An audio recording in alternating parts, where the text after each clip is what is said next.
Elias retreated to the master bedroom, the room set aside for the night.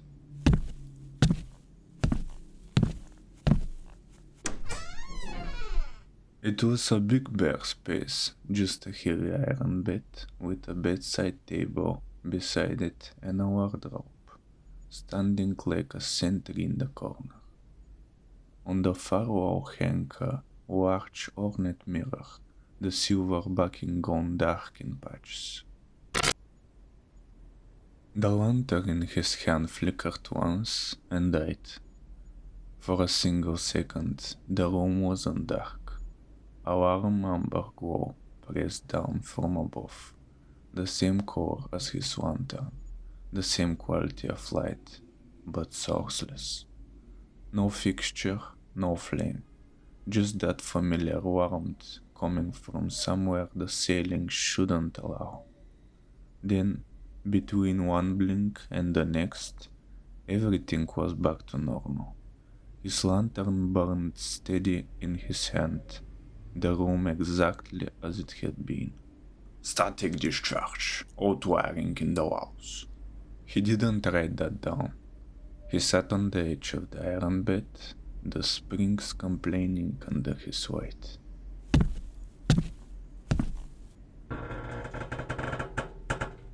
He tried to focus on his notepad, clicking his pen in a steady rhythm. But his eyes kept going back to the mirror. It was set at an angle that caught the reflection of the wall behind him. For a split second, just a flash, the glass held something darker. Where the wall should have been, a hallway stretched away into a dark that wasn't just the absence of light. He rubbed his temples. The headache from the library came back, sharper. Optical illusion. Silver oxidation changing the reflection angle.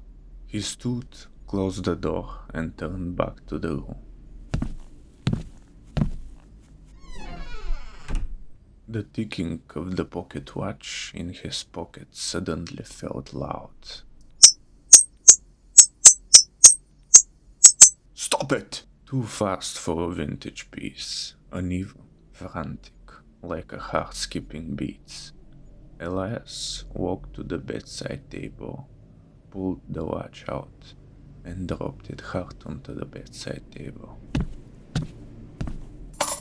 The room went cold, not gradually, fast, the temperature dropping so quickly that his breath came out in white puffs.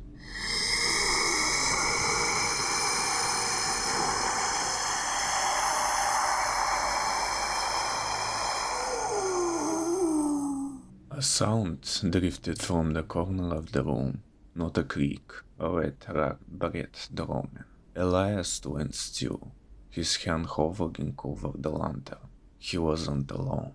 Slowly, he turned his head toward the wardrobe. The doors were open a crack. Inside, the dark wasn't just empty. It moved. Who's there? I'm recording this. Show yourself. The dark in the wardrobe didn't answer. The temperature dropped another 10 degrees. Then came a whisper from the dark, far too familiar. Elias, why didn't you look? Elias stepped back, breath catching. The voice cracked something open in him. The screech of tires on wet road.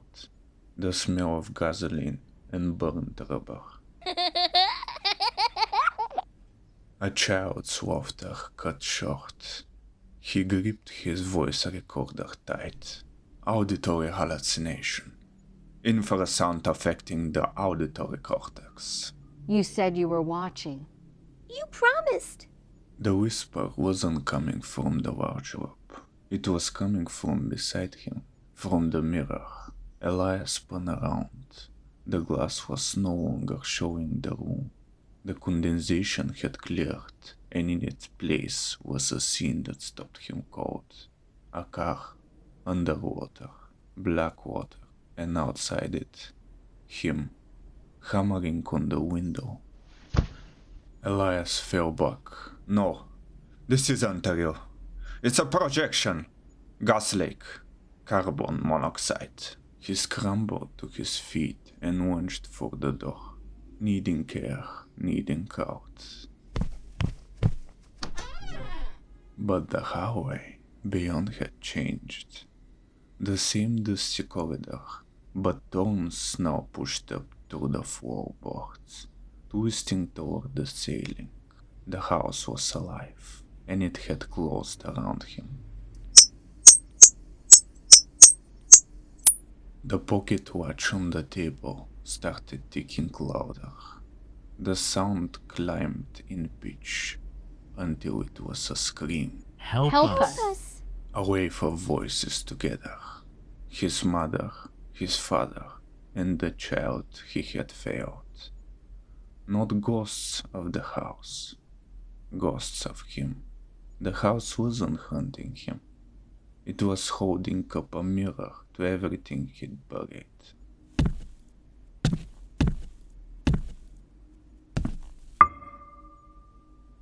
Elias backed away from the torn-blocked door until his back met the cold glass of the mirror. He looked at his own face, pale, wide-eyed, carrying a fear he'd been sitting on for 20 years. Then his reflection smiled. Not cruel, sad. The reflection raised its hand and pressed its palm flat against the glass from the inside. You can't exercise this. We live here now. Elias sank to the floor. The fight left him all at once.